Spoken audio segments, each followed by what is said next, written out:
नमस्कार। Today Bihar news देख रहे हैं आप। मैं हूं आपके साथ प्रकाश सिंह। बिहार में 4 मई को महागठबंधन की बैठक होनी है। इस महागठबंधन की बैठक में अहम फैसले लिए जाने हैं। बिहार में चुनाव को लेकर महागठबंधन की रणनीति क्या होगी, महागठबंधन किस तरीके से बिहार विधानसभा के चुनाव में आम जनता के बीच पहुंचेगी, किस तरीके से बिहार से एनडीए की सरकार को उखाड़ फेंकना है, इन तमाम बातों को लेकर चर्चा होगी। 4 मई की तारीख में जो बैठक होनी है, उस बैठक से पहले इस वक्त मुझे जो जानकारियां मिली है वो आपको मैं बताने जा रहा हूं।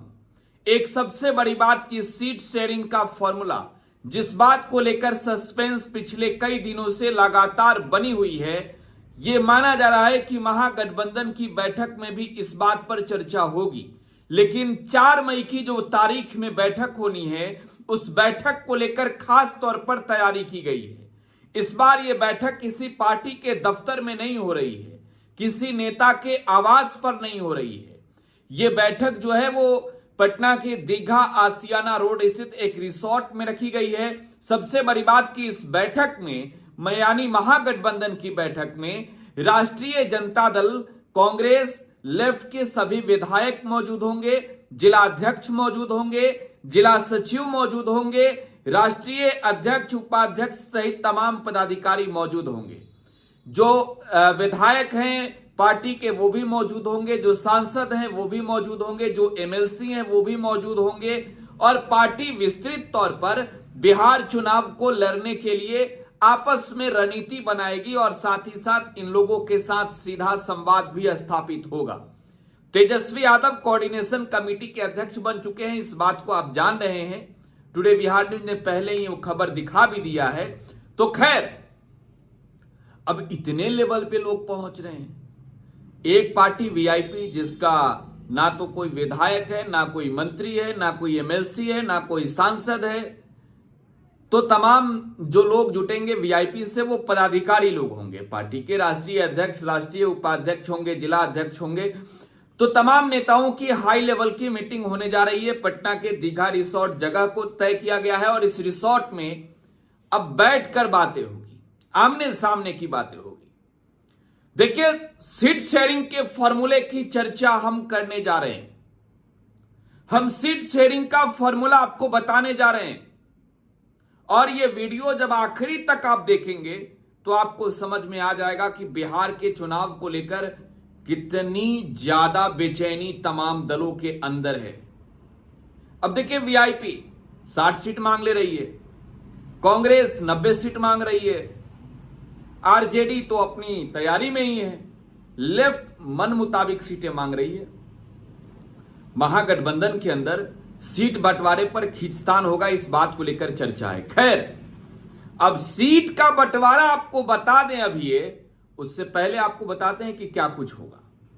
देखिए, जो साझा कार्यक्रम बिहार में होने हैं, जो महागठबंधन के साझा कार्यक्रम होने हैं, जिसमें लेफ्ट, कांग्रेस, वीआईपी और आरजेडी के नेता बिहार में सम्मेलन करेंगे, बिहार में रैलियां होगी, उसको लेकर भी साफ तौर पर कल दिशा निर्देश दिए जाएंगे। इसके अलावा पार्टी के पदाधिकारियों को इस बात को लेकर टिप्स दे दी जाएगी कि बिहार के जनता के बीच किस तरीके से अपनी आवाज पहुंचानी है।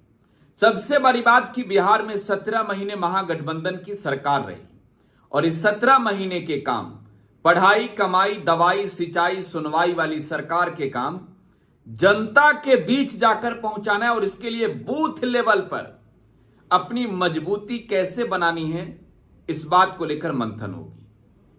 तो देखिए, बैठक है, महागठबंधन की बैठक है, पूरे देश की निगाहें इस वक्त बिहार के सियासत को देख रही है।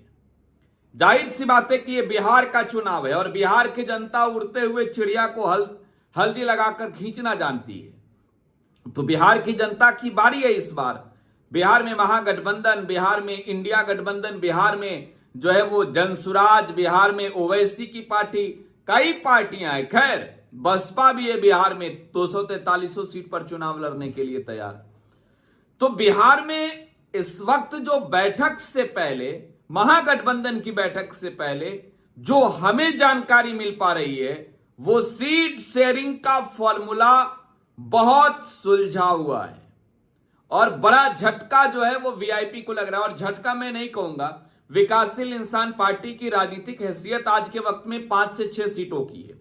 उससे ज्यादा अगर सीटें बिहार में तेजस्वी यादव या फिर कांग्रेस या फिर लेफ्ट के लोग मुकेश सहनी को देते हैं तो जाहिर सी बात है कि वो उन सीटों को जो है वो डिस्ट्रॉय करेंगे।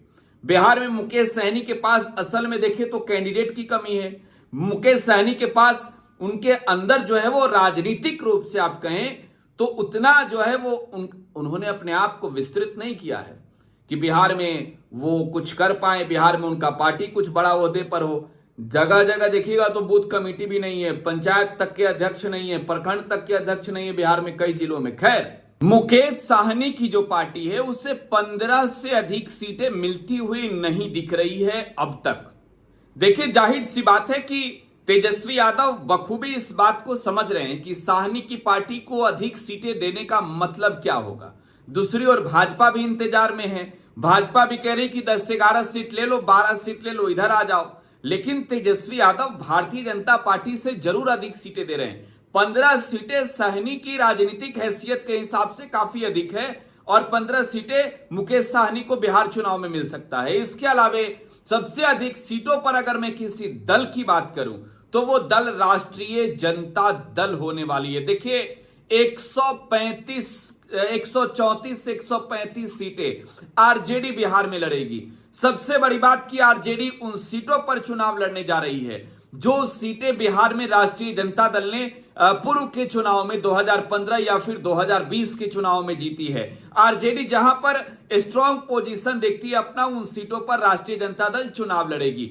इसके अलावा अगर मैं बात करूं तो कांग्रेस है, कांग्रेस की सीटों में जो है वो बड़ी कटौती हुई है। कांग्रेस जो 70 सीटों पर 2020 का चुनाव लड़ी थी, कांग्रेस के खाते में कहीं ना कहीं कम सीटें दी जा रही है, 20 सीटें काटी जा रही है और बिहार में कांग्रेस 50 सीटों पर चुनाव लड़ेगी। लेफ्ट में 3 पार्टी है, सीपीआई, सीपीएम और सीपीआईएमएल। तो इन 3 पार्टियों को मिलाकर जो है वो बिहार के चुनाव में कुल अगर सीट देखी जाए तो 40 सीटें जो है वो दी जा रही है। तो कुल 243 सीटों का जो फॉर्मूला है बिहार का, वो महागठबंधन के अंदर कहीं ना कहीं आपस में पूरी तरीके से क्लियर कर लिए गए हैं। हालांकि पॉलिटिकल प्रेशर, चाहे वो कांग्रेस के नेता हो या फिर बिहार में मुकेश सहनी की पार्टी के नेता हो, मुकेश सहनी की पार्टी में कई बड़बोले नेता हैं जिनकी डिमांड अभी भी है कि वो 60 से कम सीटों पर कोई समझौता नहीं करेंगे। असल में अगर समझी जाए तो राजनीतिक वजूद जो है वो बिहार में मुकेश सहनी की पार्टी की नील बटा सन्नाटा है। अगर सहनी अपने बदौलत सिंगल चुनाव लड़ जाए बिहार में, इतने लंबे समय से बिहार की राजनीति में है, तो मैं मानता हूं कि बिहार के 243 सीटों में से लगभग 225 से 30 सीटें ऐसी होगी जहां मुकेश सहनी के कैंडिडेट की जमानत जब्त हो जाएगी। तो यह एक अलग बात है। लेकिन वो महागठबंधन के साथ मिलकर चुनाव लड़ते हैं तो जाहिर सी बात है कि मजबूती होगी, कहीं ना कहीं महागठबंधन के कुनबे का वोट ट्रांसफर होगा। और लोकसभा के चुनाव में यह दिखा भी, झंझारपुर हो या फिर मोतिहारी या फिर गोपालगंज, यहां पर मुकेश सहनी के जो कोर वोटर थे उन्होंने अपनी कैंडिडेट के पक्ष में कितना वोट किया, कितना सपोर्ट किया, ये आपने नतीजे आने के बाद ही देख लिया है। जो कुछ भी वोट ट्रांसफर हुए हैं वो राष्ट्रीय जनता दल ने अपने हैसियत पे कराए हैं। तो बिहार के चुनाव को लेकर, विधानसभा चुनाव को लेकर अब जो है वो महागठबंधन की बैठक है। ये एक खास तौर पर कहें तो एक अहम बैठक है। ये वो बैठक है जिस बैठक में पूरे बिहार को लेकर जो है वो फैसले होने वाले हैं। और इस 4 तारीख का इंतजार पूरे बिहार को था कि 4 तारीख को आखिरकार क्या कुछ फैसले लिए जाएंगे, जब तेजस्वी यादव होंगे, कृष्णा लवरू होंगे, मुकेश सहनी होंगे, राजेश राम होंगे, सीपीआई, सीपीएम और सीपीआईएमएल के नेता मौजूद होंगे। बिहार में लेफ्ट में सीपीआईएमएल जो है वो एक बड़ी पार्टी है। तो तमाम पार्टियां आपस में बैठकर निर्णय लेगी और महागठबंधन के अंदर यह भी माना जा रहा है कि सीट शेयरिंग का फॉर्मूला अब तैयार हो चुका है। फिलहाल आप टुडे बिहार न्यूज के साथ बने रहें। धन्यवाद।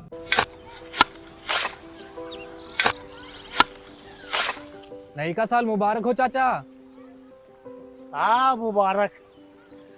जब तक इस सरकार बा तब तक नया साल मुबारक कहा। का बात करत बाड़? बात ई बा, साल चाहे नया होके दिन चाहे, हमार जिंदगी में तो बस दुख है, दुख बा। बाढ़ के समस्या 10 का 10 बा। फसल बर्बाद हो जाला या ऑन पॉन बिक जाला, ना कोई उपाय बा ना कोई राहत। बात तो सच बा चाचा, फिर से बाहर जाए के सोचे के पड़ रहा है। ये सरकार से कुछ ना हुई। कबू कबू तो लागेला हमरे मजदूरन की जिंदगी में कोनो नया साल सच में मुबारक हुई। नया साल तो तब मुबारक हुई जब नई सरकार आई। बात तो सही बा चाचा। नया साल, नई सरकार, नया संकल्प, नया बिहार।